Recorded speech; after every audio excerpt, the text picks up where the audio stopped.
Barnes & Noble awarded the novel James by Percival Everett the Book of the Year for 2024. At the time when I heard about this, I just took note of how simple yet sleek the book's cover design was.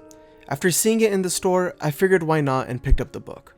I went into it not expecting anything and came out with a sense of admiration yet discomfort. James is a retelling of the classic Mark Twain's Adventures of Huckleberry Finn, except his novel takes the perspective of Jim, the slave that's in this novel. For those that want the TLDR version, is this book good? Yes. Is it worth reading? Yes. But not for the reasons you'd think.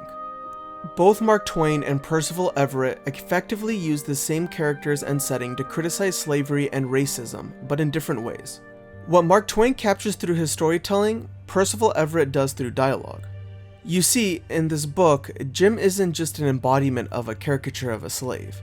He's rather the opposite when you find out immediately that Jim is actually very intelligent, but only shows it in moments when he feels absolutely safe. He does this because he knows that an educated slave is more dangerous to white society than anything else. This is how the first few chapters of the book are set up, and the rest of the novel uses dialogue that Jim has with a multitude of characters to show how dark and scarring these times were for black people in America. But it doesn't just stop there. It's also through this amazing dialogue that we are able to see beyond this time period, and see how these conversations reflect the social environment we live in today. After seeing everything I've said in the novel, it's easy to feel that out-of-breath feeling from witnessing just how cruel the world can be at times. Which is why I wanted to conclude by saying that the best part about this novel was, in my opinion, seeing the grit and unapologetic attitude Jim carries towards wanting to exist. Even in a time when oppression was public and vagrant, Jim still thought about how he wanted to live with his family.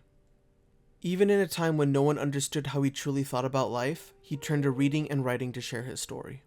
And finally, even in a time when Jim sometimes felt alone and isolated, there was always Huckleberry Finn around the corner to prove that not everyone is bad.